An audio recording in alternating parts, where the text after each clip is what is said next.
بسم اللہ الرحمن الرحیم۔ السلام علیکم بچوں، آج ہم پڑھیں گے احمد کی سمجھداری۔ ٹھیک ہے، یہ بہت ہی اچھا سبق ہے۔ آپ لوگوں نے اس کو ریڈ کرنا ہے، اور ریڈ کرنے کے بعد، پڑھنے کے بعد آپ کو پتہ چل جائے گا کہ احمد نے کتنی سمجھداری کے ساتھ دہشت گردوں کو پولیس کے حوالے کر دیا۔ ٹھیک ہے، اور کس ذمہ داری سے وہ اپنے ارد گرد کے ماحول پر نظر رکھتا تھا، اور جب اس کو شک ہوا تو سب سے پہلے اس نے اپنے باپ کے ساتھ، اپنے فادر کے ساتھ یہ ساری باتیں ڈسکس کی، ان کو بتایا کہ مجھے اس طرح سے شک ہے۔ پھر ان کے والد صاحب نے بھی جب ان کا شک یقین میں بدل گیا تو اس نے پھر پولیس والوں کو اطلاع دی اور ان دہشت گردوں کو پکڑوا دیا۔ ٹھیک ہے، تو آپ لوگوں نے اس چیپٹر کی ریڈنگ کرنی ہے، اور ایک دفعہ نہیں 2-3 دفعہ کرنی ہے، اور اچھی والی ریڈنگ کرنی ہے۔ ٹھیک ہے، ایکسرسائز کی طرف آتے ہیں، پیج نمبر 96۔ ٹھیک ہے، مناسب الفاظ کی مدد سے خالی جگہ پر کریں۔ پہلا ہے، ہمیں ڈیش کھلونوں اور بیگ سے دور رہنا چاہیے، تو ڈیش میں آئے گا لاوارث۔ ہمیں لاوارث کھلونے اور بیگ سے دور رہنا چاہیے۔ دوسرا ہے، محلے میں آنے والے نئے شخص کی غیر معمولی سرگرمی پر نظر رکھیں۔ غیر معمولی، ٹھیک ہے، ڈیش میں غیر معمولی آئے گا۔ تیسرا ہے، ہمیں انسانیت کے دشمنوں کا خاتمہ کرنا ہے۔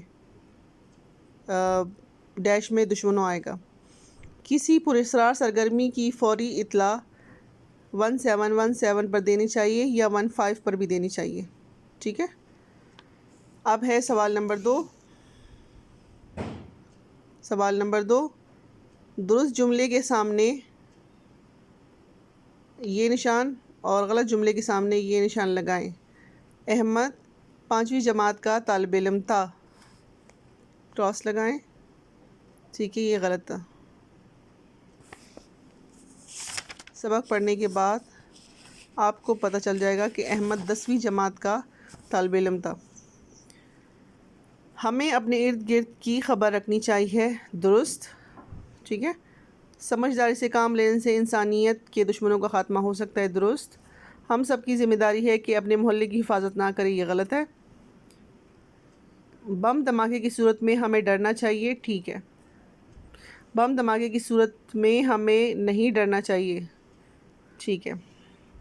تیسرا ہے، درج ذیل الفاظ کی مدد سے ایسے جملے بنائیں جو ان کا مفہوم واضح کرے۔ پہلا لفظ ہے الجھن۔ احمد نے اپنی الجھن اپنے استاد کو بتائی، ٹھیک ہے۔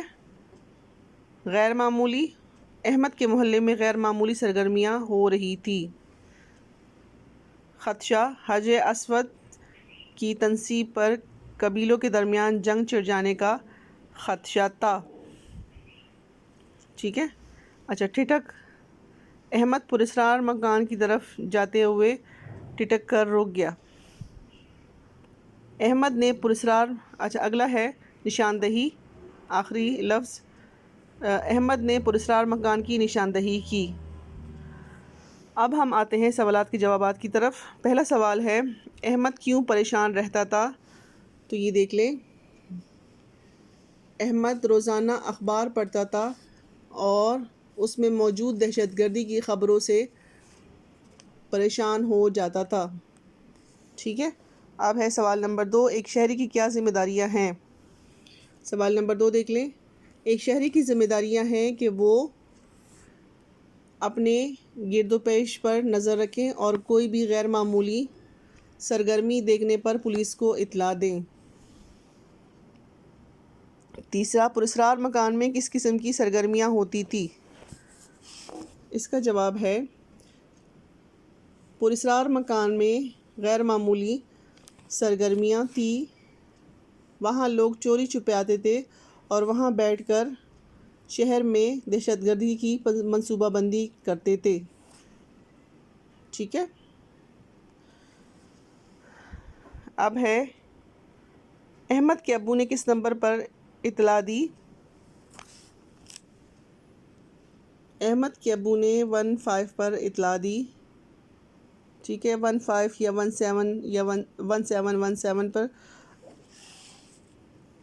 ٹھیک ہے، اس کے بعد ہے آخری سوال کا جواب، انسانیت کے دشمنوں کا خاتمہ کیسے ممکن ہے؟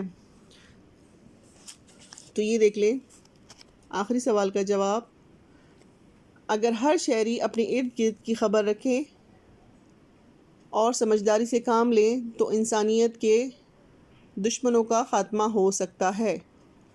ٹھیک ہے، یہ ہو گئے ہمارے سارے سوالوں کے جواب. ٹھیک ہے، آپ لوگوں نے اس کو خوش خط کر کے اپنی کاپی پر لکھنا ہے اور پھر اس کو یاد بھی کرنا ہے اور اس پوری ایکسرسائز کو حل کرنا ہے بک پہ. جس سوال کی جگہ بک پہ دی گئی ہے وہ آپ لوگوں نے بک پہ لکھ کے یاد کرنی ہے اور کاپی ورک کو کاپی پہ کرنا ہے. اور اسپیشلی آپ لوگوں نے چیپٹرز کی ریڈنگ لازمی کرنی ہے. ٹھیک ہے، اور ہر چیپٹر آپ کو چھٹیوں کے بعد یاد رہنا چاہیے تاکہ جب ہم سرپرائز ٹیسٹ لیں تو ہم آپ کو اس کے لیے ٹائم نہیں دیں گے، ہم سرپرائز ٹیسٹ لیتے رہیں گے. کیونکہ ہم لوگ آپ کو بار بار بول رہے ہیں کہ آپ لوگ اپنی تیاری شروع کر دیں، جو چیپٹر آپ لوگ لکھ رہے ہیں اس کو یاد بھی کر لیا کریں. شکریہ.